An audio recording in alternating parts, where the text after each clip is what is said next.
বাংলাদেশ জামায়াতে ইসলামী নেতা এটিএম আজহারুল ইসলাম কেরানীগঞ্জ কারাগারের তত্ত্বাবধানে বাংলাদেশ মেডিকেল বিশ্ববিদ্যালয় হাসপাতালে চিকিৎসাধীন। কেন্দ্রীয় কারাগারের কারা কর্মকর্তা বলছেন, আপিল মঞ্জুরের কাগজপত্র কারাগারে পৌঁছালেই হাসপাতাল থেকে তাকে মুক্তি দেওয়া হবে। জানা গেছে, গত বছরের সেপ্টেম্বর থেকে এটিএম আজহারুল ইসলাম পিজি হাসপাতালে চিকিৎসাধীন। এর আগে মানবতাবিরোধী অপরাধের মামলায় জামায়াতে ইসলামী নেতা এটিএম আজহারুল ইসলামকে মৃত্যুদণ্ড থেকে খালাস দিয়ে রায় ঘোষণা করেছেন সুপ্রিম কোর্টের আপিল বিভাগ। আজহারের আপিল মঞ্জুর করে মৃত্যুদণ্ডাদেশ থেকে খালাস দিয়ে প্রধান বিচারপতি ড সৈয়দ রিফাত আহমেদের নেতৃত্বে 7 বিচারপতির পূর্ণাঙ্গ আপিল বেঞ্চ এ রায় ঘোষণা করেন। বিস্তারিত মোহাম্মদ শাহাবুদ্দিন মাহতাবের রিপোর্টে।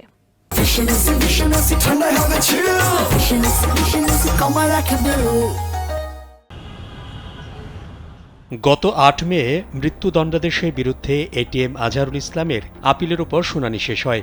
ওই দিন শুনানি শেষে রায়ের জন্য 27 মে দিন ধার্য করেন আদালত। তারই ধারাবাহিকতায় রায় ঘোষণা করা হলো আজ।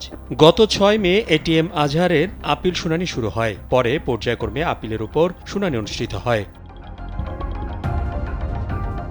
৭১-এ মুক্তিযুদ্ধ চলাকালে রংপুর অঞ্চলে গণহত্যা, হত্যা, অপহরণ, ধর্ষণ, আটক, নির্যাতন ও গুরুতর জখম এবং বাড়িঘরের লুণ্ঠন ও অগ্নিসংযোগের মতো 9 ধরনের 6টি মানবতাবিরোধী অপরাধের অভিযোগ আনা হয়েছিল এটিএম আজহারের বিরুদ্ধে।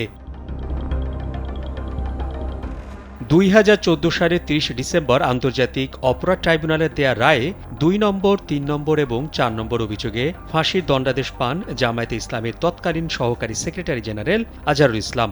এছাড়া 5 নম্বর অভিযোগে অপহরণ, নির্যাতন, ধর্ষণ সহ বিভিন্ন অমানবিক অপরাধের দায়ে 25 বছর ও 6 নম্বর অভিযোগে নির্যাতনের দায়ে 5 বছরের কারাদণ্ডাদেশ দেওয়া হয়। ট্রাইব্যুনালের রায়ের বিরুদ্ধে আপিলে শুনানির পর 2019 সালের 31 অক্টোবর মৃত্যুদণ্ড বহাল রেখে রায় ঘোষণা করেন তৎকালীন প্রধান বিচারপতি সৈয়দ মাহবুব হোসেনের নেতৃত্বাধীন 4 বিচারপতির আপিল বেঞ্চ। আপিল বিভাগের রায়ে 2, 3, 4 ও 6 নম্বর অভিযোগের দণ্ড বহাল রাখা হয়, আর 5 নম্বর অভিযোগ থেকে তাকে খালাস দেওয়া হয়। মোহাম্মদ শাহাবুদ্দিন মাহতাব, কালবেলা।